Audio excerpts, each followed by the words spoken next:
남녀 상렬지사. 한국에서도 고려시대에는 흔하게 이루어졌던 자매덮밥. 자매덮밥이란? 자매덮밥은 일본어 시마이 동부리에서 시작된 말로 한 남자가 언니와 여동생 모두와 각각 따로 또는 셋이서 관계를 맺는 행위를 말합니다.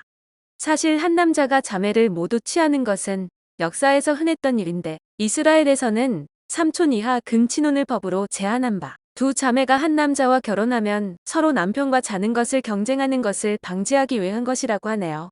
실제로 이 제한이 있기 전에 이스라엘의 조상인 야곱의 부인들이자 자매가 아닌 레아와 라헬이 애 낳는 걸로 경쟁한 적도 있었습니다. 옛날의 첩이 바로 정처의 자매였던 일도 일부 있었는데 고대 중국에서는 제잉제라고 해서 귀족가나 왕가에서 딸을 시집 보낼 때 일부러 자매를 함께 보내는 일이 있었습니다. 이 경우 본처를 제외한 다른 자매들은 잉첩이라고 하는데 이것은 세력과 세력이나 국가와 국가 간 연합이나 동맹을 위한 혼인일 때 주로 나타났습니다. 딸 한 명만 시집 보냈다 병으로 죽거나 자손을 못 남기거나 소박을 맞아 동맹 및 연합관계가 취소되는 사태를 미연에 방지하는 것이 목적이었다네요. 본처에게 자식이 없고 잉첩에게 자식이 있으면 잉첩의 자식이 본처의 자식 노릇을 할 수 있었고 먼 나라에서 지낼 때 자매가 같이 있으면 고국에 대한 향수를 달랠 수 있을 거라는 기대도 있었겠죠. 일부 다처제를 불허하는 국가에서는 사귀거나 즐기는 것은 몰라도 결혼하면 중혼죄로 처벌하기도 하며 이혼하고 다른 자매와 재혼도 못하는데 혼인 불가한 범위를 친인척이었던 사람까지 포함하기 때문입니다. 한국에는 중혼죄가 없어 직접적인 처벌은 어려운데 과거에는 기혼자인 경우는 관통죄로 처벌할 수는 있었지만 위헌 판결로 효력을 잃어 사법적 처벌은 사실상 어려운 상태입니다. 두 사람의 사이에 아기를 임신해 낳은 경우에는 아이의 정서에 해를 끼칠 수 있어 혼인을 인정한다는 경우도 있습니다. 정확히 말하면 원칙적으로 전 배우자의 자매와 혼인하면 그 혼인은 취소할 수 있으나 둘 사이에 아이가 있다면 혼인 취소를 못하는 것입니다. 전에는 호적을 사람이 관리해 빈틈을 노려 운 좋게 혼인신고를 하기도 했지만 전산화한 요즘에는 신고 과정에서 불허가 되게 됩니다. 성경 속의 애매한 자매덮밥, 롯과 두 딸들. 롯은 히브리 성경인 타나크, 구약성서 창세기, 쿠란의 등장인물로 아브라함의 조카인데 나중에 이스라엘 유대인과 적대하게 되는 모압과 암몬 종족의 조상이라고 기록되어 있습니다. 쿠란에 의하면 소돔 백성들 사이에서 남성 간의 성행위를 책망하는 선지자 역할을 수행하는데 이에 그의 이름은 아랍어권에서 남성 간의 성행위를 의미하는 단어인 루우티이나 리와트의 어원이 됩니다. 롯은 아브라함이 고향을 떠날 때부터 함께 행동을 했지만 양의 숫자가 너무 많아져 먹일 풀이 부족해지자 아브라함의 목동들과 롯의 목동 사이에서 분쟁이 발생했습니다. 이를 보다 못한 아브라함이 롯에게 롯이 정착할 곳을 먼저 정하면 자신은 반대쪽에 자리 잡겠다고 하자 바로 풍족한 땅을 골랐는데 그곳이 바로 소돔과 고모라입니다. 그러나 가나안 땅의 여러 도시 국가들이 13년간 섬기던 수메르 제국의 그돌라오멜 왕에게 반항했다. 전쟁이 터져서 소돔이 수메르에게 함락되고 롯을 비롯한 주민들이 포로로 끌려가게 됩니다. 그러나 이 소식을 들은 아브라함이 300여 명의 용사들을 데리고 이 행렬을 기습해 수메르 군사들을 몰아내고 모든 주민들을 구출하는데 소돔의 임금은 돈을 줄 테니 먹고 떨어지라고 아브라함을 대했답니다. 무튼 그 난리를 겪고도 롯은 소돔을 떠나지 않고 계속 눌러 살았는데 그 후 하느님은 소돔과 고모라의 징벌을 내리기 전에 천사들을 파견해 혹시 의인이 조금이나마 있는지 살펴보게 했습니다. 천사들은 인간으로 둔갑해서 롯의 집에 머물렀는데 소돔의 주민들이 그들을 겁탈하려고 몰려들어 롯에게 손님들을 내놓으라고 협박했습니다. 오늘 밤 내 집에 든 자들이 어디 있느냐?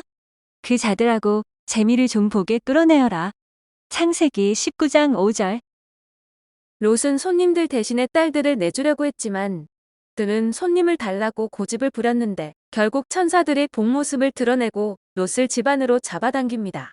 천사들은 문을 닫은 뒤 밖의 사람들을 일시적으로 장님으로 만들고 롯에게 당장 급한 집만 꾸려 최대한 빨리 도망치라 당부하고 떠나게 됩니다. 무튼 천사들은 소돔에는 의인이 없다는 결론을 내리고 소돔과 고모라를 멸망시키기로 결정했는데 창세기에 의하면 아브라함이 하느님에게 소돔을 벌하지 말아달라 빌었습니다. 당신께서는 죄 없는 사람을 죄인과 함께 기어이 쓸어버리시렵니까? 저 도시 안에 죄 없는 사람이 50명이 있다면 그래도 그곳을 쓸어버리시렵니까?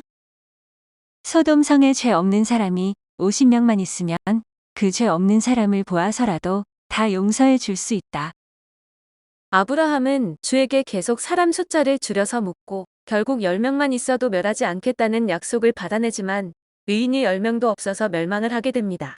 그 뒤 미리 경고를 들은 롯이 가족들을 데리고 불타는 소돔과 고모라를 빠져나왔을 때 롯의 아내는 돌아보지 말라는 경고를 어기고 돌아보았다가 그 자리에서 소금 기둥으로 변했다고 합니다.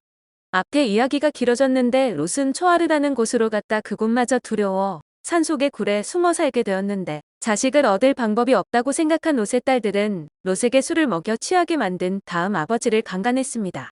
즉 근친상간을 한 것인데 두 딸은 임신을 해 아들을 한 명씩 낳아 각각 모압과 벤 암미라고 이름을 지었는데 이들이 모압과 암몬 종족의 시조입니다. 나중에 이스라엘 민족이 이집트를 탈출해 가나안 땅으로 향할 때 이 지역을 통과하면서는 최대한 충돌을 피하려고 했지만 이들이 먼저 이스라엘 민족에게 적대적으로 대하게 됩니다. 무튼 롯이 술로 강간을 당한 것이지만 두 딸과 근친상간을 한 것은 사실이며 자매덮밥에 부합되는 사례라고 할 수 있습니다.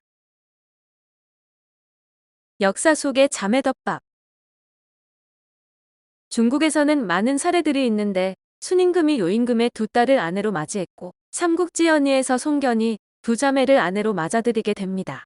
초나라 성왕은 송나라 양공을 홍수에서 쳐부수고 개선할 때 정문공의 딸들인 백미와 숙미 두 자매를 얻어 동시에 동침했다고 합니다.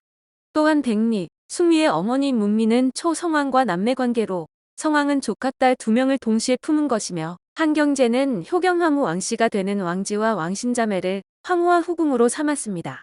전한의 성제는 절세 미녀 조비연을 후궁으로 맞은 뒤 그녀 추천으로 동생 조합덕도 후궁으로 봉했으며 후한의 헌제는 조조의 세 딸들인 헌목 황후 조절, 귀인 조헌, 귀인 조화를 차례차례 맞아들였습니다.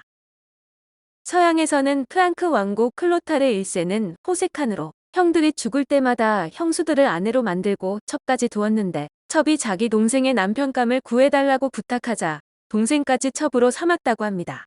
프리드리 엥겔스는 연인 메리 번츠의 사망 이후 그녀와 동거하던 여동생 리디아 번즈와 연인이 되는데 엥겔스는 리디아 번즈가 죽기 전 결혼을 간청하자 혼인성사를 받고 혼인신고를 했다고 합니다. 헨리 8세는 앤 불린을 두 번째 왕비로 맞았고 앤의 언니인 메리 불린을 정부로 삼았으며 루이 15세는 넬 후작의 딸 오자매들 중 4명을 애인으로 삼았습니다. 한국에서는 고려시대에는 중기까지 자매가 한 남자에게 시집가는 경우 말고도 근친혼이 상당히 많았는데 조선 초기까지도 상당히 많은 자매가 한 남자에게 시집을 갔습니다. 문학 속에서는 토마스 하디의 명작 테스에서 테스가 알렉을 죽인 혐의로 결국 사형을 당하게 될 때 에인젤에게 자신의 여동생 리자루를 부탁하게 됩니다. 언덕 위에서 테스의 사형 집행이 완료되었다는 검정 깃발을 확인한 그들은 손을 잡고 자리를 일어서는데 에인젤이 리자루를 취했는지는 나오지 않지만 누구나 그랬을 것으로 생각되는 분위기입니다. 요즘 세상에 벌어진 자매덮밥. 현대의 인류는 유경수의 아버지이자 박정희의 장인인 육종관의 케이스가 있는데 아내가 6명이었고 그중 2명은 자매였다고 합니다. 99칸 대가집을 소유한 거부라서 가능한 일이었는데 당근 본처이자 유경수의 어머니인 이경령은 육종관의 축첩을 무척 싫어했다고 하네요. 2009년에 서울에서 마약을 투약한 뒤 3자매와 함께 섹스를 한 웹하드 업체 이사로 근무하는 엽기남 이야기가 충격과 공포를 선사한 바 있습니다. 무튼 웹하드는 여기저기서 문제네요. 또한 경남의 모처에서는 자매의 아버지가 자매와 한 남자가 동거하는 집을 급습했는데 이때 대판 싸움이 벌어져 온 동네가 다 알게 되어 관계자들은 모두 얼굴을 못 들고 살았다고 합니다. 대통령 경호실 소속인 남자의 부인이 사망하면서 애들을 가까운 이모에게 건사시키기 위해 유언으로 친동생과 결혼시킨 일이 있었는데 남편은 박정희 대통령 때 감사에 걸려서 옷을 벗었다고 합니다. 미국에서 실제 있었던 일로 무려 친자매 4명과 결혼한 능력자도 있는데 조라는 남자는 쌍둥이 자매 피키와 발레리를 남편으로 공유하고 있고 친척인 알리나도 조와 결혼을 했다네요.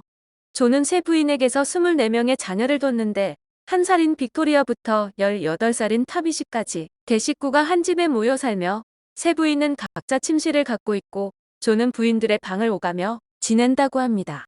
브라질에서는 90대 할아버지가 자매뿐 아니라 모녀덮밥까지 성공하여 총 3명의 여성들에게 50명의 자녀를 두었다는데 손자와 증손자만 130명이라서 후손들의 족보 관계가 매우 복잡할 것 같네요. 호주의 한 여성 쌍둥이 자매는 서로 더 닮으려고 성형수술까지 하고 나아가 남편까지 공유의 삼각혼을 한다고 발표해 화제를 모았는데 호주에서는 중혼이 허용되지 않아 미국 애리조나에서 결혼을 할 것이라고 하네요. 오늘은 한국에서도 고려시대에는 흔하게 이뤄졌던 자매덮밥이었습니다.